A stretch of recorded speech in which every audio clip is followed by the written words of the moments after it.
বিয়ের জন্য মেয়ে দেখতে গেছি, পছন্দ হইছে। পরের দিন শুনি মেয়ে বয়ফ্রেন্ডের সাথে পালাইছে। দ্বিতীয় মেয়ে দেখতে গেছি, গ্রামে ঢুকতে পারি নাই। মেয়ের বয়ফ্রেন্ড দল বল নিয়া কইল গাড়ি ঘুরাবি নাকি বাংমু। তৃতীয় মেয়ে দেখলাম, বিয়ে প্রায় কনফার্ম, কেনাকাটাও শেষ।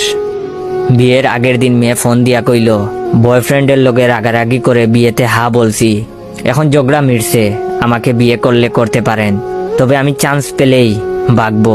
চতুর্থ মেয়ের সাথে প্রায় বিয়ে হয়েই গেছে, প্রথম কবুল বলে ফেলেছি।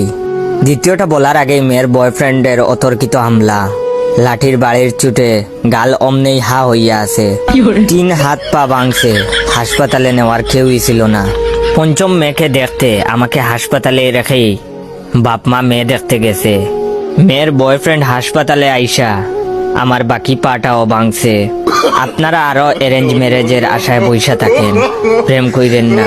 তবে আমি মনে মনে সিদ্ধান্ত নিয়ে ফেলেছি, এই জীবনে আমি আর বিয়ে করব না।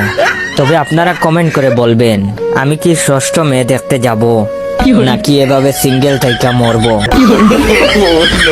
বাংলাদেশের বিভিন্ন জায়গা চিনবেন যেভাবে, অবশ্যই ভিডিওটা সম্পূর্ণ দেখবেন এন্ড ভালো লাগলে আমার অরিজিনাল পেজ ইওর জয়কে ফলো দিয়ে রাখবেন আর ভিডিওটা শেয়ার করে দিবেন। দুজন লোক মারপিট করছে, তৃতীয় ব্যক্তি এলো, দেখলো, চলে গেল, তাহলে ভাই এটা রংপুর।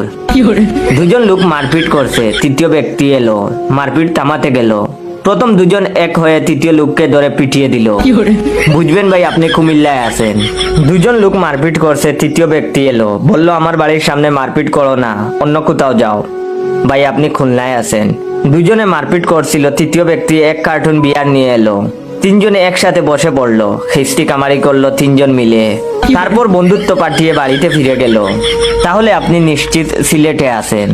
দুজন লোক মারপিট করছিল, কিছুক্ষণ বাদে দুইজনে মোবাইলে কথা বলতে লাগলো, আর তারপরে 50 জন লোক এসে মারপিটের যোগ দিল।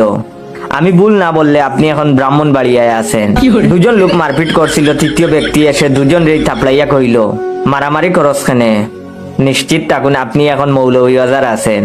দুজন লোক মারপিট করছিল, তৃতীয় ব্যক্তি এসে কোনো কিছু না বুঝেই প্রথম লোকের সাথে মিলিয়ে দ্বিতীয় লোককে ধরে পেটাতে লাগলো। ঠিকই ধরেছেন নে ভাই, আন্নে এখন বরিশাল আছেন। যদি দেখেন রাস্তায় দুইজন মারামারি করতেছে আর 4 দোকান থেকে আরো 4-5 জন গিয়ে ওই দুইজনকে গণদুলাই দিয়ে 2 টাকাই হাসপাতালে পাঠায়, তাহলে বুঝে নিবেন আপনি এখন ময়মনসিংহ এসেছেন। দুজন লোক মারপিট করছে, আশেপাশে প্রচুর লোক দেখছে আর মোবাইলে ফটো তুলছে। একজন লোক এলো, চায়ের একটা স্টল খুলে বসে পড়লো, আপনি একদম নিখুঁত ধরেছেন, এটা নোয়াখালী। যাই হোক, ভিডিওটা সম্পূর্ণ বিনোদনের জন্য, কেউ সিরিয়াসলি নিবেন না, ভালো লাগলে অবশ্যই ভিডিওটা শেয়ার করে দিবেন। ধন্যবাদ। বল্টু গেল ঈদের শপিং করতে, অথচ পকেটে কোনো পয়সা কড়ি নেই, তবুও বল্টু শপিং মলে হাঁটছে আর কাপড় জুতা প্যান্ট দেখছে। হঠাৎ একটা জিন্সের প্যান্ট দেখে বল্টুর খুব ভালো লাগলো, লোভ সামলাতে পারলো না সে। বল্টু তখন দোকানদারকে বলল এই জিন্স প্যান্টের দাম কত?